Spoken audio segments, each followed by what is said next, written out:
महानगरपालिका निवडणुकीसाठी उमेदवारी अर्ज भरताना मुहूर्त नेमका चांगला कुठला हा सगळ्यात मोठा प्रश्न आहे ना। जवळपास सगळेच उमेदवार मुहूर्त पाहून आपला अर्ज भरतोय। आपल्यासोबत ज्येष्ठ ज्योतिषाचार्य अनिल वैद्य सर आहेत।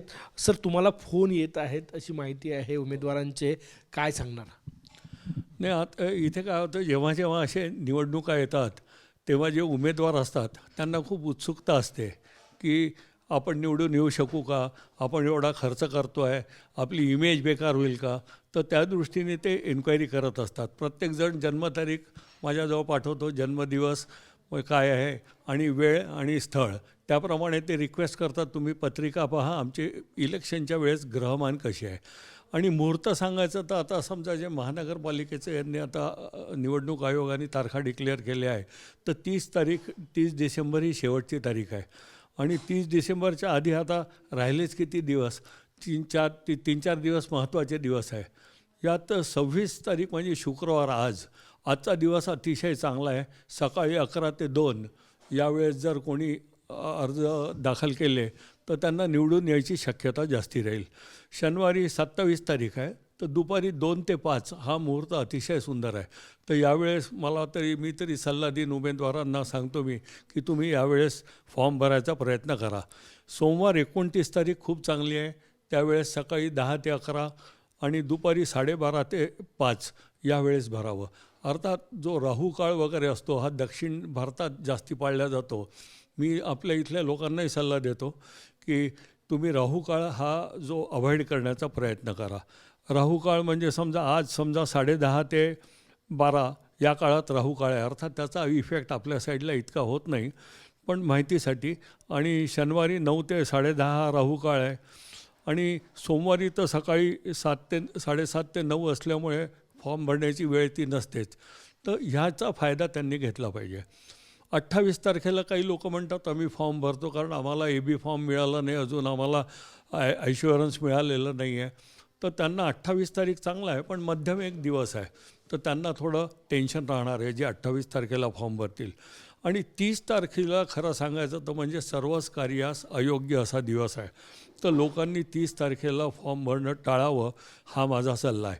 फक्त कोणाच्या पत्रिकेत जर ग्रहमान खूपच चांगलं असेल तरच त्याला निवडून येण्याची शक्यता जास्ती राहील, नाही तर त्याला मानसिक त्रास खूप होईल, खर्च वाढेल आणि त्याच्या आरोग्यालासुद्धा धोका होऊ शकेल त्या सुमारास। अशा रीतीचं मुहूर्तानं आपण दिवस सांगू शकू। कुठून कुठून फोन येत आहे तुम्हाला मुहूर्त विचारण्यासाठी?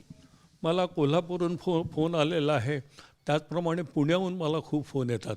त्यांना मी म्हटलं पुण्याला चांगले चांगले ज्योतिष आहेत, आमचेच मित्रमंडळी, मी त्यांचं देतो। नाही म्हणे, पुण्याला ते आम्हाला कॉन्फिडेन्शियल पाहिजे, कारण पुण्याचं राजकारण फार वेगळं आहे आणि लवकर ह्या बातम्या पसरल्या जातात। तर पुण्याच्या लोकांनी माझ्याकडे तर उलट त्यांच्या पत्रिका पाठवल्या आहे।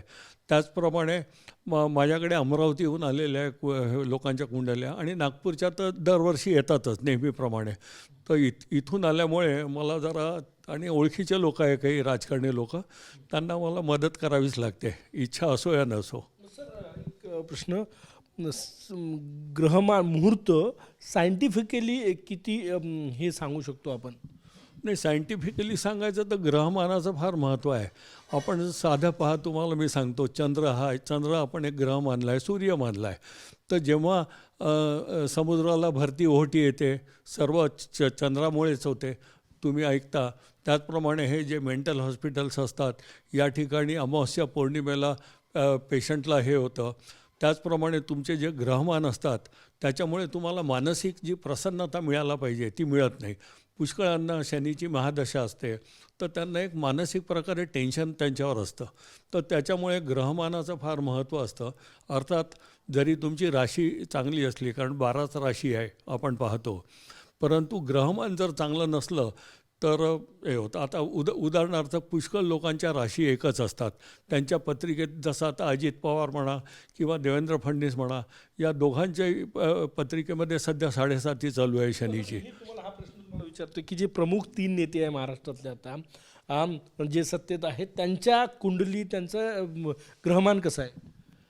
सध्या देवेंद्रजी जे मुख्यमंत्री आहेत त्यांच्याबद्दल सांगायचं तर जून 2027 पर्यंत त्यांना 7.5 असल्यामुळे अडथळ्यांची शर्यत त्यांना पार पाडावी लागते. मात्र जून 27 नंतर केंद्रात त्यांना महत्त्वाची जबाबदारी मिळून आगामी काळात पंतप्रधानांच्या स्पर्धेत देवेंद्रची नाव अग्रक्रमाने राहिले तर आश्चर्य वाटायला नको. आणि ही जी निवडणूक म्हणाल सध्या, तर मला तरी वाटतं महाराष्ट्रातल्या सर्व मनापाच्या ज्या निवडणुका होतात आहे त्यात महायुतीला नक्कीच यश मिळणार आहे देवेंद्रच्या नेतृत्वाखाली.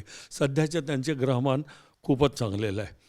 आणि आपलं एकनाथरावजी शिंदे जे उपमुख्यमंत्री आहे त्यांची कुंडली साधारणतः त्यांचा जन्म 9 फेब्रुवारी 1964 सालचा आहे.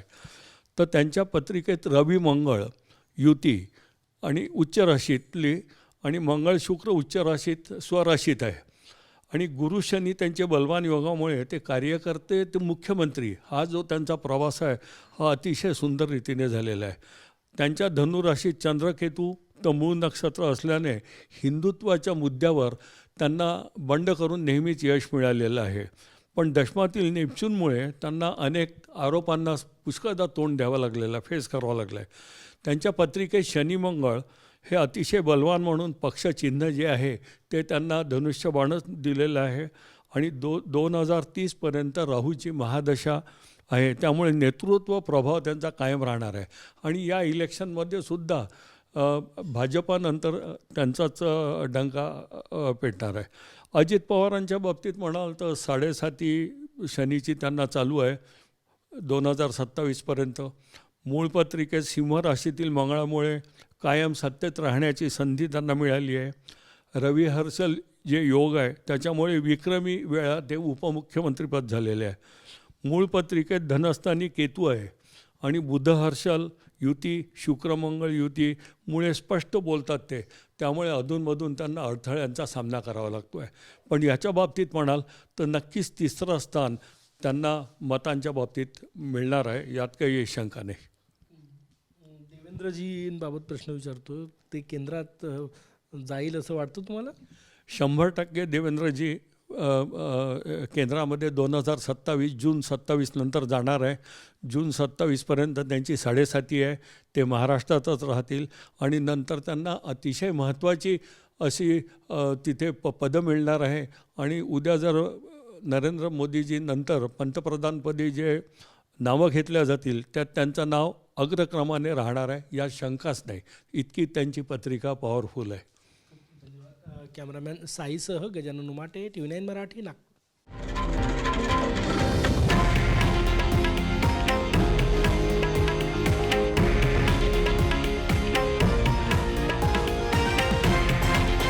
हे आहे देशातील नंबर 1 न्यूज नेटवर्क आणि आपण पाहत आहात TV9 मराठी, एकमेव.